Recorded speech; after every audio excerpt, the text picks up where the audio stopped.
Good morning. I have my school notebook here. Um, my name is Rachel Small.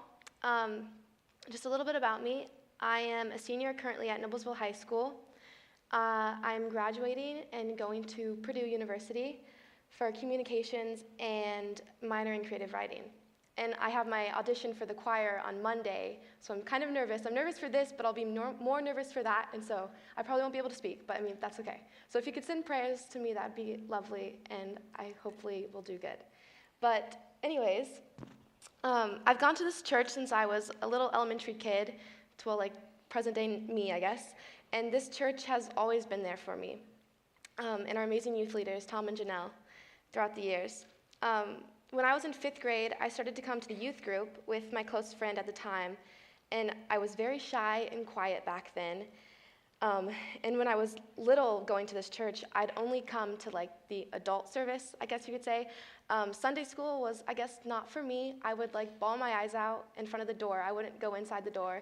So I was that kid. But luckily I have great parents who would let me come with them to the adult service, and we'd sit right up there in the balcony. As long as I stopped crying and I kept quiet. And I did, because within each of the bulletins, I would just doodle away. I would just doodle crosses, and I would doodle portraits of the pastors and stuff at the time. Yeah. So that's where my love of art has stemmed from. Let's see. Sorry, I lost my place now. So youth group, I started going to youth group, and that was a huge step for me because I was so shy and quiet. And I was confirmed here at the church, and I was also baptized at the same time. And I was slowly starting to enjoy coming to church and slowly starting to make new friends. But until my best friend that I went to church with all the time moved away, and I found out that my mom had cancer. So church started to wane as her battle went on, and we started to not come as much as we should have. My dad found solace in work, and my brothers, their sports, my sister choir at the time, and me in dance, because that's what I loved to do and thriving in at the time.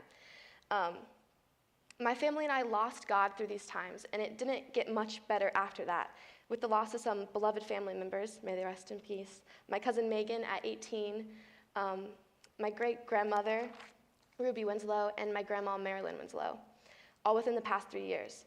So high school, on top of all that's happened in my life, has been a struggle. But with Tom and Janelle and youth group and my friends and praise band, I've been able to conquer that, I guess. And that's where God's taken me, is my love and passion for music. So I am anchored in love. And our series we are talking about is Anchored in Blank. And we ask you, the youth, as a congregation, what you yourself are anchored in. For me, it's love. Because of my love of music, I started to do youth praise band with Tom, and I started the drums. And as you can see, I played the drums up there as my struggle to get them from one church sanctuary to here, which was crazy, and set it up in 0.2 seconds. But I did it, and now I'm here. But I started to play the drums, and my dad played the drums, so it was kind of I guess a family thing. And I started to love doing that, and I sang too. And so eventually now I'm playing for the 11 o'clock service, and I play the drums, and I sing sometimes harmonies and stuff, because I'm in choir at school. I'm a second soprano, if anyone knows what that means. So God is always there for you and always helping you conquer, I guess, the hardships of your life. Our anchor is God. So he gives us the support to move on and be who we want to be. And God is an anchor for my soul, like we all just said. He's the anchor for your soul, my soul. And God anchors us into blank. For me, love. For you, that's for you to figure out. He anchors us just like a sailor anchors into the sand. I'm able to accomplish great feats with love. Love of music, love of my family, love of friends. And love is a pretty broad term, sometimes used loosely like, OMG, Teresa, I love your scarf. Or other times, just as admiration or much more sincere. We use it as a devotion or admiration. And if you've been to the past series with the pastors, they've been talking about biblical words in their meetings for us. And there's some words up there if you can see. One word that stuck out to me that they were talking about was agape. Agape love is goodwill and benevolence, and most importantly, something we use to distinguish God's unconditional love onto us. In 1 John 4:8, it says, God is love. God defines love in one of the most well-known verses, John 3:16, and I know a lot of you know it, so if you want to say it with me, go ahead. I don't have the words up on the screen, but if you know it, just say it. So, for God so loved the world that he gave his only begotten Son, that whosoever believeth in him should not perish, but have everlasting life. And I love that quote, and I know all of you love that quote because you all just stated it right there. God defines it as an act of giving. He gave a gift, not so much wrapped, but birthed or born to us. He sacrificed his only Son to die for us, for our sins. His love is unconditional, a love that inspires me and is what I am anchored in. His love is different than that of ours. It's not based on feelings or emotions. He doesn't love us because he has to or can, but because, or not because we make him feel good. He loves us because he simply is love. And again, God is love. Now, the scripture here isn't saying he is this warm and fuzzy feeling you get, nor do they mean that through our limited form of human love, we will find God. The scriptures are saying that God defines love, not in a Webster dictionary way, but God is the very definition of love itself. It's his nature. So through God's love, I've been able to love myself and others around me and finally find my love for music and my passion and spend fun times with my friends and family, all through his love pouring out through me onto other people like today, like you guys. So with that in mind, I can wholeheartedly say that through God, I am anchored in love. And I leave you with this. We are to love others with agape love, whether they are fellow believers or bitter enemies. In John 13:34, he says, "A new commandment I give to you, that you love one another just as I have you." Just as I have you. The Greeks define God's love with the word agape. Through our English translation in American culture, we have lost this understanding of how powerful God's love truly is. I think it's important for all of us to remember his love as not just love, but agape love, and to agape love one another, which I know sounds kind of awkward at first, but we all know the definition of that now. It's hard, though, if you think about it, to agape love. It's easier to love simply than it is to unconditionally love as God does. And putting it into context of high school and middle school, just being a teenager, which I know a lot of us can relate to or try to remember to relate to, is that it's so easy to hate one another, to hate your teachers, to hate your parents, to hate the world. I'm still 18, not 20 yet, so I still have lots of teen angst within me. In school, it's cool to hate. With so much pressure and insecurities, making fun of someone, bullying someone, passing rude remarks, all because we don't notice our insecurities or don't want to notice them, it happens. I'm guilty of it. I get angry, I get mad, and I say rude things because it's the easy way out. To show benevolence and goodwill to that slow driver that just pulled out right in front of you, despite the fact that there's no one behind you for miles, takes strength. Philippians 4:13. I can do all this through him who gives me strength. Now, my lovely friend Allie will talk about just that, strength through her life. Thank you.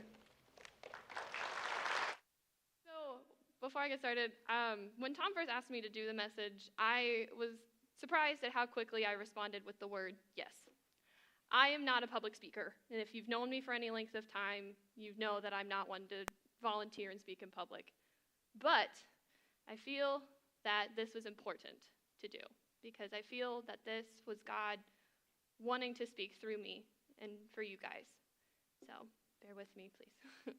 So just like Rachel said, my name's Ally Martz. I am also a senior here at NHS, and in the fall, I will actually be going to Radford University, and I know a lot of you don't know where that is because it's actually in Radford, Virginia, and I will be majoring in elementary education.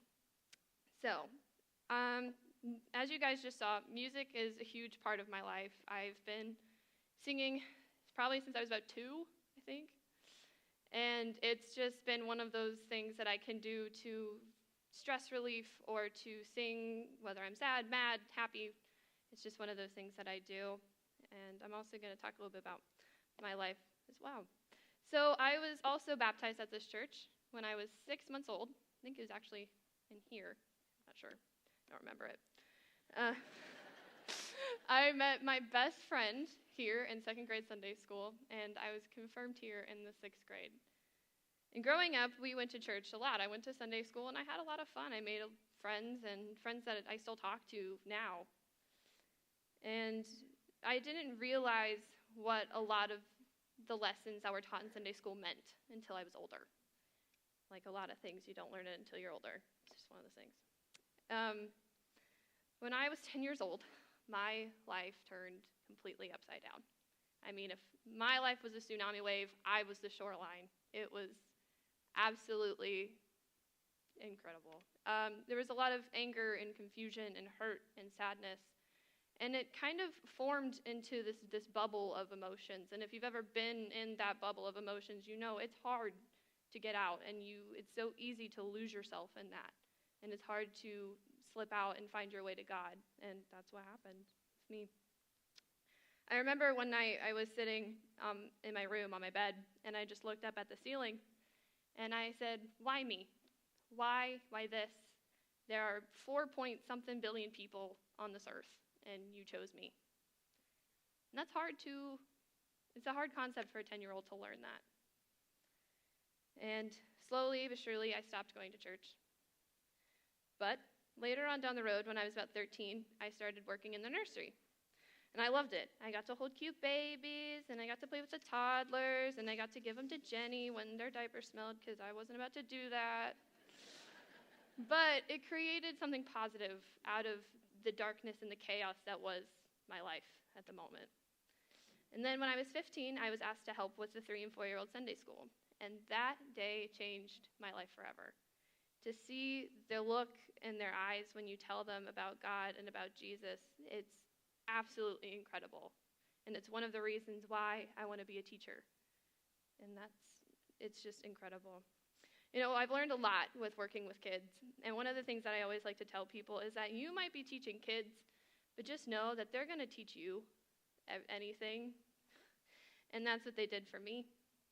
They taught me to forgive and to love and to be happy again.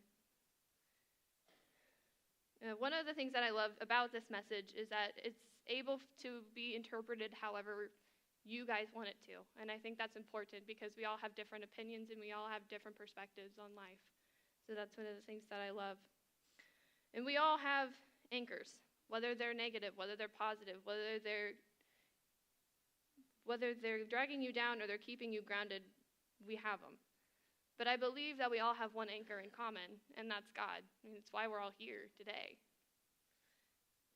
No matter how rough our seas get, he will be with us. And no matter how deep you think you're sinking, he's there to keep us afloat. If I could tell that little 10-year-old me this message, it would have changed everything for me. One of the things that I've always learned, and my mom has always taught me ever since I was little, and I still believe it now at 18 years old, is that everything happens for a reason. We might not know the answer then, and we might never know the answer, but it happened. It's part of our story, it's part of our lives, and it makes us who we are. We've all been through it, and it gets us to this point right here. It's on our path, and it's on the road that we have to take. It's the one that God chose for us. And if you don't like it, sorry. It's kind of not your choice. But there's always a reason, and he knows, and that's all that matters. So, thank you guys.